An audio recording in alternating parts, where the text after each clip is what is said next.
Hello everyone, welcome to the next episode of Nathan Talk Sports. We will be talking about the best playoff weekend in divisional history. Starting off, Bengals 19, Titans 16. Another 4 field goals for the Bengals. But only 1 touchdown this time, not 2, but they won, and that's what counts. Burrow threw for 348 yards, but was sacked 9 times. A postseason record. 3 of them by Jeffrey Simmons. Derrick Henry had a poor game for the Titans in his return after the injury. 62 yards on 20 carries. Those carries probably should have gone to Deonta Freeman. He got 66 yards on 4 carries. Ryan Tannehill threw 3 picks in the defeat and threw for 225 yards, and 142 of those were to A.J. Brown. Basically, the only Titan besides Freeman that had a good game. Titans came back from down 16-6 to tie the game. And even had a chance to win it. But Tannehill threw the 3rd pick of the game at midfield. And Burrow threw a chase for 19 yards, got into field goal range. And McPherson hit for 51 to win it. All right, upset special. 49ers 13, Packers 10. This is a pure old-fashioned defensive battle. Something you'd see in 1951 instead of 52 instead of 2022. Cold and snowy Green Bay, Wisconsin. And the defenses got combined 9 sacks. Ironically, just as many as the Titans had by themselves. Which shows how bad Cincy's O-line is. Garoppolo only threw it 19 times for 131 yards and a pick, only completing 11 of those passes. 57.1 passer rating. Rodgers threw for 225, but no TDs. And 49ers won this game without even scoring an offensive touchdown. Could you imagine that? Winning a playoff game in the modern NFL without an offensive touchdown. We see offenses going up and down the field repeatedly. As in our last game of the week. And the team won against the MVP without scoring off a touchdown. And shocking. Although Packers lost because they couldn't handle anything on special teams, and Aaron Rodgers had 2 people to throw to, and one of them was his running back. The rest of the team, besides Devontae Adams, who had 6 catches for 90 yards, and Aaron Jones, who had 9 catches for 126 yards, the rest of the receivers combined had 1 catch. In 2021, receivers other than the top 2 had 1 catch for 6 yards. And Packers had a field goal blocked while up 7-0 at the end of the half. And that hurt them. They lost by 3, but 49ers got the touchdown on a blocked punt in the end zone. And by Taliona Hufanga, sorry if I mispronounced that name, for the game-tying touchdown. Packers punted. Deebo Samuel finally showed up with a 14-yard catch, and then a 9-yard run on 3rd and 7 to set up the game-winning field goal by Robbie Gould. And we'll see what happens to Rodgers. Could be going to Denver, maybe New Orleans? The DC, the Washington, whatever they're called, I think they're going to be Commanders because it leaked. Of course, the football team was a joke and released unedited footage, so everyone knows the Commanders. And if I'm wrong, slander me in the comments. Go. Shame me. Go ahead. All right. Rams 30, Bucs 27. Both QBs went over 300 yards. Stafford had 366 with 2 TDs. Brady had 329 and a touchdown. Bucs were down 27-3 with 7:03 in the 3rd, including a 70-yard TD pass by Cooper Kupp. Catch by Cooper Kupp, not pass. Good thing the Rams didn't try for 2, because they would have made it 28-3, and we know Brady actually wins those games.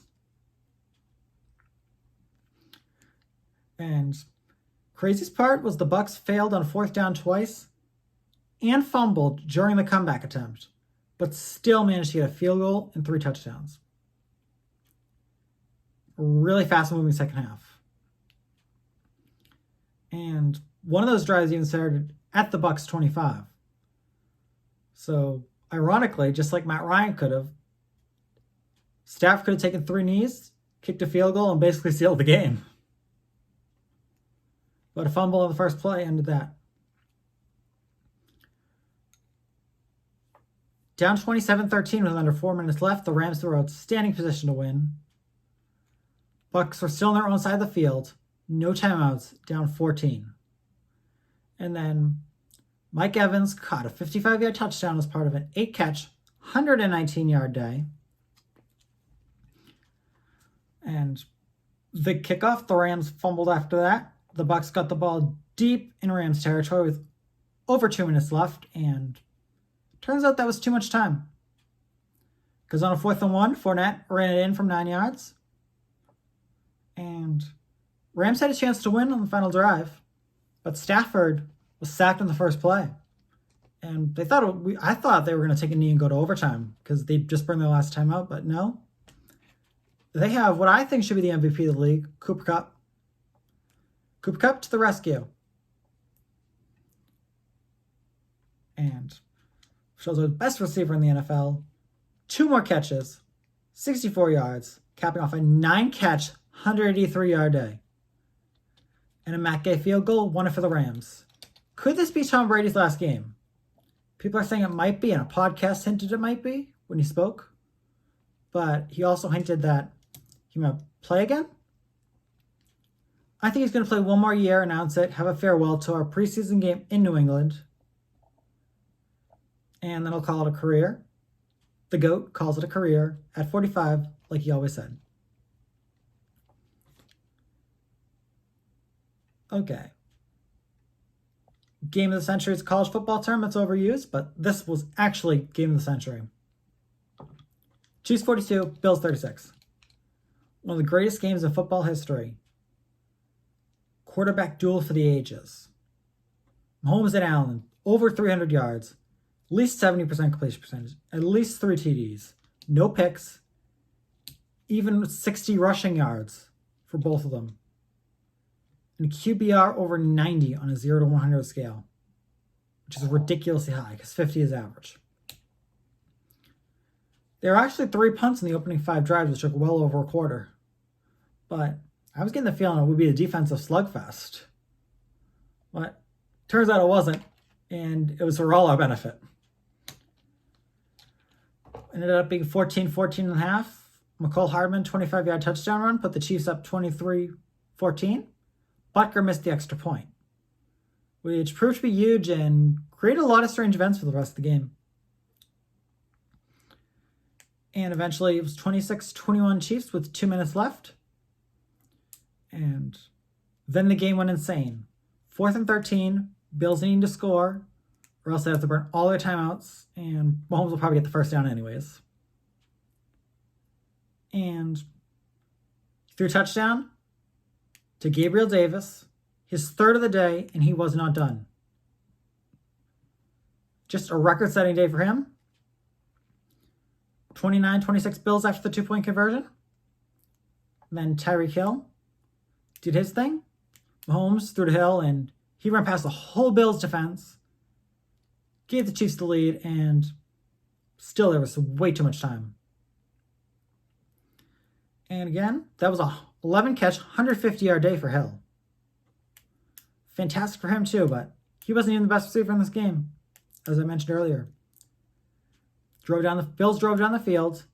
Gabriel Davis caught a touchdown. His postseason record, 4th of the game. Part of an 8-catch, 201-yard day. Just an insane performance that, if the Bills won that game, this would be probably the greatest receiving performance in playoff history. And I think it still is. And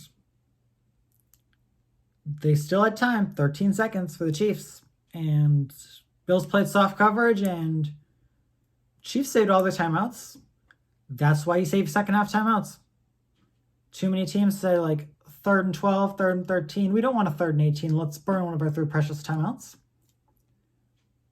And they didn't. And that's that. Chiefs got 2 quick passes into field goal range. Kicked the game time field goal. And now the coin toss. This was basically the biggest play of the game, and it was a coin toss. Chiefs won the toss. Travis Kelce scored. Part of an 8-catch, 96-yard day. And that won the game for the Chiefs. But memorable game, 25 points in the last 154 of regulation. We need a fair overtime system, though. I propose in the regular season, we have a 10-minute overtime period, followed by the NCAA 2-point conversion shootout to decide the game. In the postseason, unlimited 15-minute periods of extra time in the postseason. So 2, 3, 4, 5 overtimes. It's the playoffs. We can handle it.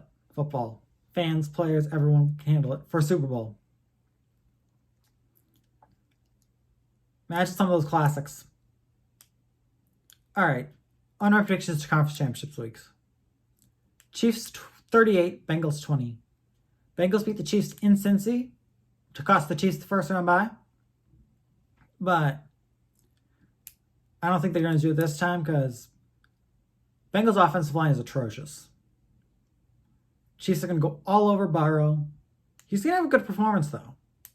But Mahomes, Hill, Kelce, they'll go off as expected, as always, virtually. Chiefs pull away late. 49ers 21, Rams 20. Rams are better than the 49ers on both sides of the ball, but for some reason, 49ers have the Rams number. And that's basically it. Niners 21, Rams 20. Game-winning touchdown by Jimmy G to George Kittle with about maybe a minute left. And the Niners will hold and win the game. All right, I have Chiefs over Niners in a rematch of Super Bowl 56, my updated postseason prediction. And other sports update. USMNT, 3 crucial World Cup qualifiers. Home against El Salvador, road against Canada, home against Honduras. We need 6 points, I feel. If we win those 2 home games, we are in great shape to make it to Qatar. And what will probably be the worst World Cup ever, but it's important that we make it. And we're a point behind Canada and a point above Panama and Mexico. And those teams will all play each other, and we'll play them, and we'll all our points, and status quo should hold. And if we finish 4th, which is unlikely but plausible, we'll play the winners of the Oceania region in a playoff, which, if it's not New Zealand, is basically a free ticket to the World Cup. So I'm not too concerned at all. We're, I believe, 6 points above 5th. And if it's New Zealand, we'll still be favored. But you never know. All right, NBA. Top 3 teams in the East are surprising. Bulls, Cavs, and Heat. Bulls and Cavs are top 3 in the East despite missing out on the playoffs entirely. And the Heat are on top of the East despite barely missing the play-in tournament in a conference with the Bucs, the Sixers, and the Nets. And the Suns still top the West, showing that the finals is no joke. The NHL, the West is an absolute mess. The Avs, Blues, and Preds are the only teams that are securely in the playoffs, but the East playoff teams are basically set. Panthers, Leafs, Lightning, Bruins, Pens, Caps, Canes, and Rangers. And they're pretty much set in stone. And that's about all. Thanks for watching.